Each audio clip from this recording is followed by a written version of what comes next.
We planned it to be like this because the whole thing was I wanted to break people. Wednesday was the day from hell. I was just in survival mode. Like we might actually kill people on this trip. I was at that point where I was like, I don't know how much further I can go.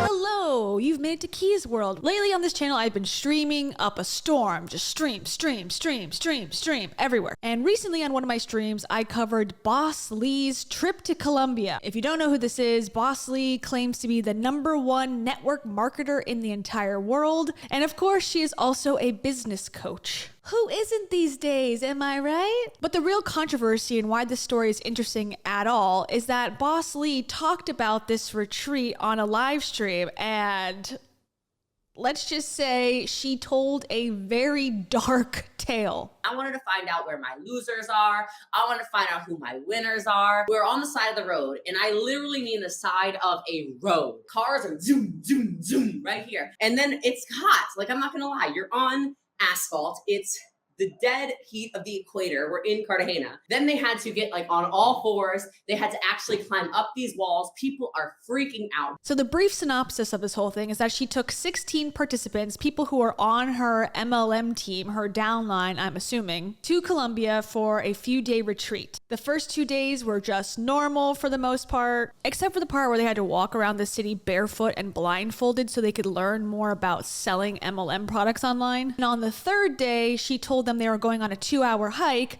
which actually turned into more of a 15-hour plus hike, including rock climbing and sleeping overnight on the beach with nothing but a blanket.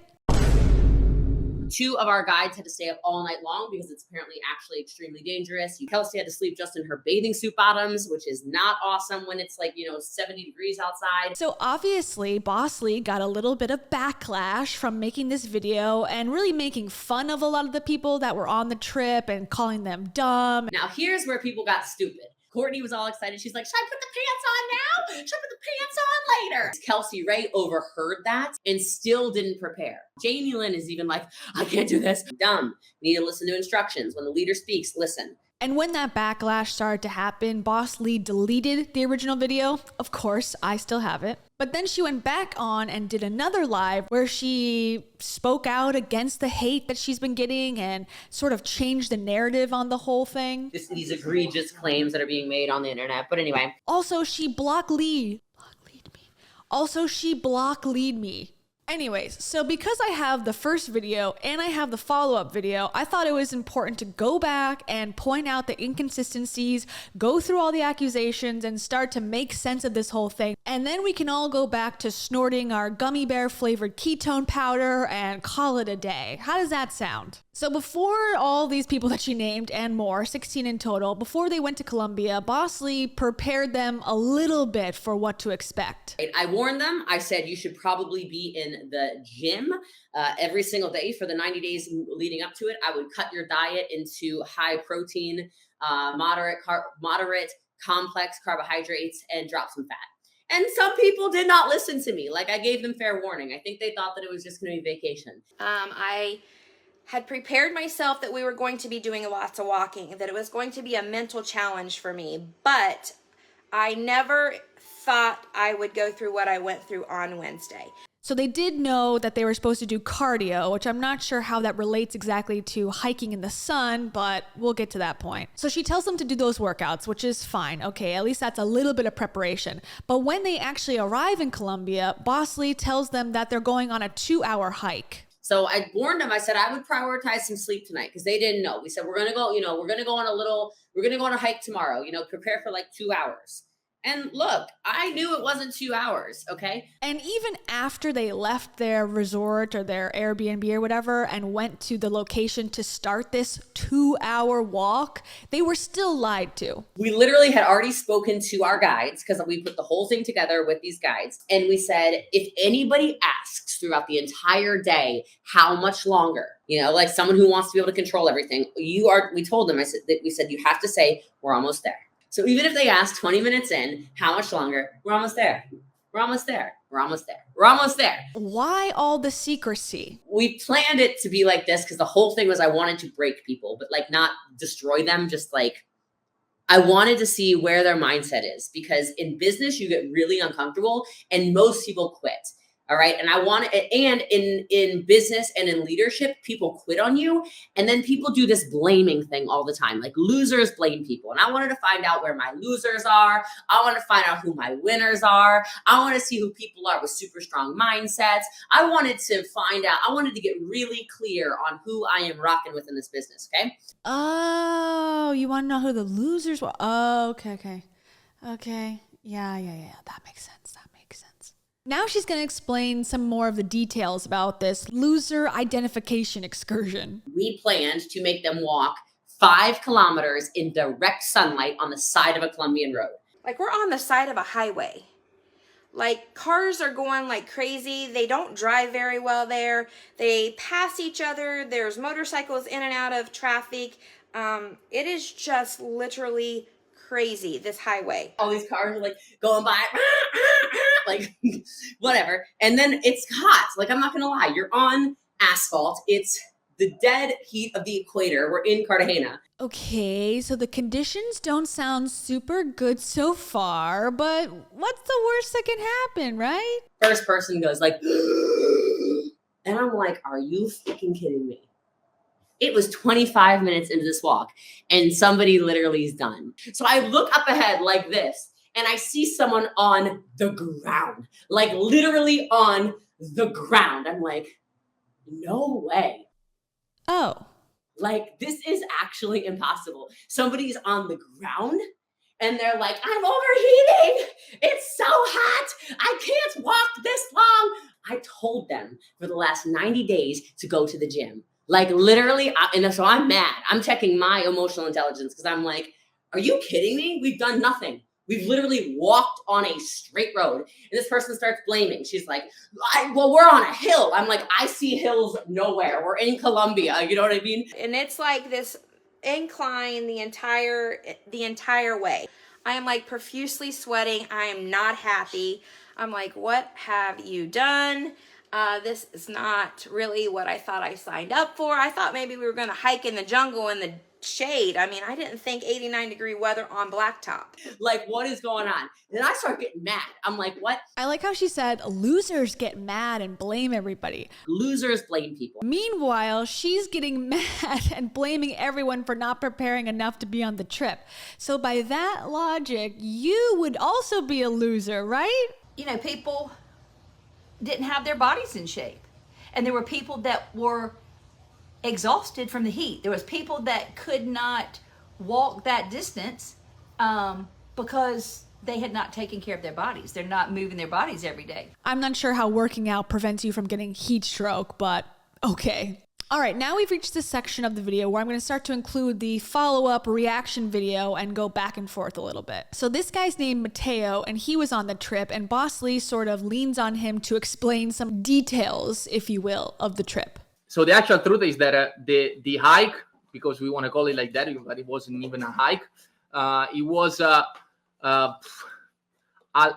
challenge level 2, like literally for absolute beginners. One girl just about had a heat stroke, so she had to stop and take some time.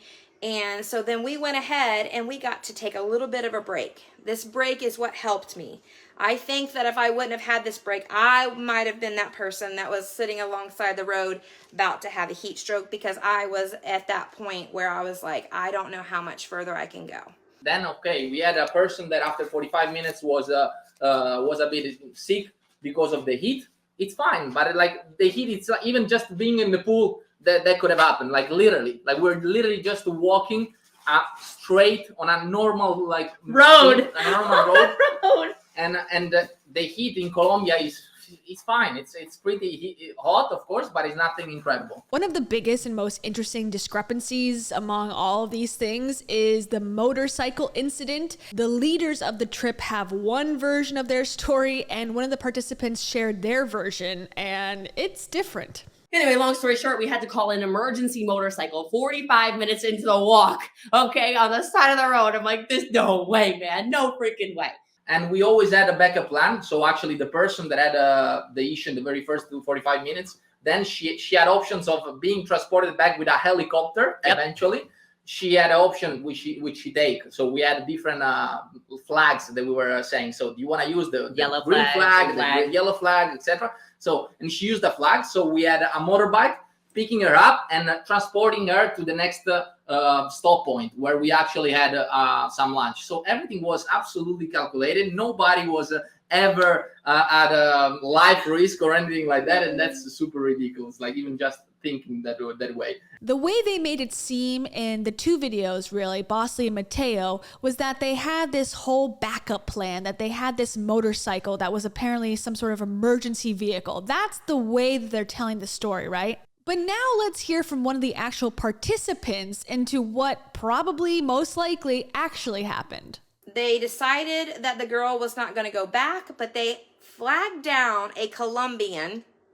Okay, listen to this. They flagged down a Colombian on a motorcycle. Just, hey, stop. Okay, this young kid pulls over. She gets on the back of this motorcycle with a Colombian that does not speak English. And they drive her and one of the guides to the destination, the first destination that we are going to. Oh my gosh. I'm like, nope, not me. I'm going to continue to walk. Flagging down a random driver is a much different rescue emergency scenario than having a backup plan in place. And the reason why I tend to believe Christy is because Bosley said stuff like she didn't even know if Colombia had a 911 system while she was already on the hike. Like, do we call, like, is there a 911 for Colombia? Like, this person's on the ground, says they're we're checking their blood, their their pulse, everything. This person's not diabetic. Thank God. I thought we were gonna have 2 diabetics. I'm like, oh God, nobody told us anything, right? So speaking of diabetes. And then this person starts to mention, well, I have diabetes. I got to check my blood sugar. And Sasha and I look at each other like, nobody mentioned diabetes. Like we might actually kill people on this trip. Like we literally thought that. I was like, oh my God. He's like, do you have your blood sugar monitor? I promise I'll loop it all back together, but this is a little bit of an aside note. Earlier in her storytelling, in the first video, Bosley is praising one of the other participants for asking leading questions and being able to figure out that the 2-hour hike was going to be much longer than they were being told. And the smart thing to do would be ask leading questions, you know? So one person was really smart and she went up to Sasha. She said, hey, she's so smart for this. She goes, I'm on my period. How many tampons do I need to bring? I don't even know if she was on her period. How many tampons should I bring if I'm going to change my tampon every 2 hours? And she goes, would 5 be enough? And Sasha was like, no, you might want to double that. So like that was like very intelligent. This was like very, very intelligent stuff for her to ask that, because then she knew, oh shit, we're spending the night somewhere. So the lesson that I gleaned from that is not trusting your leadership, not trusting the person who is in charge and telling you the truth, their version of what you're going to be doing that day. Not trusting them is a really smart thing to do, apparently, in this group. But when it comes back on her, it's actually a negative thing, because Christy apparently didn't tell anyone that she had diabetes. Sasha and I look at each other like, nobody mentioned diabetes. Instead of Bosley saying, oh man, I screwed up. I should have asked more leading questions to my participants. And the smart thing to do would be ask leading questions. She just gets mad and blames everybody. Losers blame people. Once again, it sounds like you're a loser, according to your own definition. And one more quick contradiction before we get back to the diabetic situation in this video. And so the van stops after a 40-minute drive into the middle of nowhere. And the van, by the way, I forgot to mention this. The van had just enough seats for 16 people. So people were crammed in there like sardines. And I said, I suggest you don't talk. I suggest you use this time to sleep and stay cool. When they should have listened. They were dumb. Not everyone was dumb, but not everybody was sleeping. And certainly people were talking, which makes them hotter, and they were not resting. Dumb. Listen when the leader speaks. Unless you think they're lying, then ask leading questions that make them tell you the truth, sort of. Why are all these lessons in business so convoluted? So in the follow-up video, Bosley claims that they all knew that she had insulin and everything was good to go. If people think that some diabetic died, the diabetic is freaking thriving. Yeah, but did the diabetic die? Right, exactly. Did she have it? Do you guys know if she had insulin or not? Or do we know that? A medical professional, who cares? What are you talking about? Do I need to be a medical professional? We sat down with her. We said, hey, you're diabetic? Okay, great. Can you test your blood sugar? We talked to her. We said, do you have your insulin? She goes, yeah. You guys don't know these things and you're acting like we almost killed somebody. Like, it's really crazy. And then you sent your psycho cronies on us, literally psychopaths. It's like, what are you doing? Thankfully, Chrissy brought her equipment with her and her insulin with her on this hike. But if she didn't, I don't think Boss Lee or anyone else that was leading this trip would have known otherwise. They would have probably had to cancel the entire thing, which would have been the safe option, or they would have gone to a situation where Chrissy very well could have died. I don't want to sound dramatic or like I'm blowing the situation out of proportion, but someone who has diabetes that doesn't have their insulin and is in the middle of nowhere for long enough, yeah, you could die. The person with diabetes could have died. Are you sure? Yes, of course. That's 100% true. If you sit at home, you can die too. Apparently, the diabetic did die after all. The diabetic did die in Colombia because I'm not considering myself a diabetic anymore. She gone. Thank you, Jessie Lee. Mateo. Sasha! I love you. Whatever you consider yourself, I just hope that you carry insulin with you, just in case. Moving on. Someone commented and said that she had lip filler or something. Lip filler? I don't have lip filler. I don't have cheek filler. I don't have anything going on. Incredible. Incredible. Amazing. So I have no idea what she got done or if she has filler or whatever. I'm no expert. I have no clue.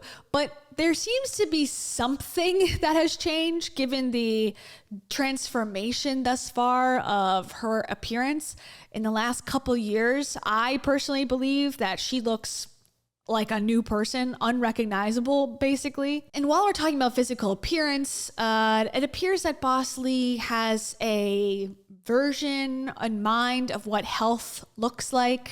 Excellence is also in physical form, period, okay? Period. I can tell how you feel about yourself because your physical state is a manifestation of what's happening on the inside. This would be what health looks like. You and Mateo this morning laughed and you said that people were saying that there is not a way that you can't tell if somebody's healthy from what they look like. I disagree because I feel like I look very healthy. I also feel very healthy, but like, does he look healthy? Oh no, okay. Is it fat phobia? No. If you're going to come on a trip with me where you know the kinds of trips we take and I tell you 90 days in advance, please start doing cardio every day. Do cardio every day. And you didn't have to come on the trip. People chose to come on the trip and everybody survived the trip. I don't know if you've noticed. If the standards for your retreat are everyone survived, then it's time to raise your standards. Thank you for attending my motivational speech. And since it seems like Boss Lee and her cronies have a fairly typical but outdated perspective on what health and what a healthy body looks like, I was surprised to see in her latest live stream that she did, which was much, much, much calmer and basically boring and just talking about MLM crap the whole time. But this did stick out to me. I just don't really care about people's bodies, like physically what they look like. So for me, it's like the most uninteresting thing about me is physically what I look like. Yet the video before this one, once again, she was doing stuff like this. You are absolutely gorgeous with your blessed pregnancy. Hold on. What are we talking about here? The what? What are we pregnancy? talking about? Someone said my blessed pregnancy. What is blessed? I mean, they're saying I'm pregnant. You want to tell me something that I don't know? Okay. Very, very weird. Very weird behavior. Throughout the clapback video, Boss Lee referenced at least 2 anti-MLM creators and sort of insulted how they look, even though I'm pretty sure they've never met in person. But I guess based on looking at their online profiles, she made a lot of judgments about them. Or are you just watching these videos of these 2 total couch potatoes who could never survive the walk, the hike? How the haters look like? Maybe, I don't know. Look, well, we shouldn't get into how they look. Then they say that I'm shaming them. You literally weren't there, but then you watch a video of somebody who actually would have died on the hike. Like, I would say that they probably would have died on the walk. Whether it's heat exhaustion, sheer laziness, I don't really know. I don't think that they could have survived.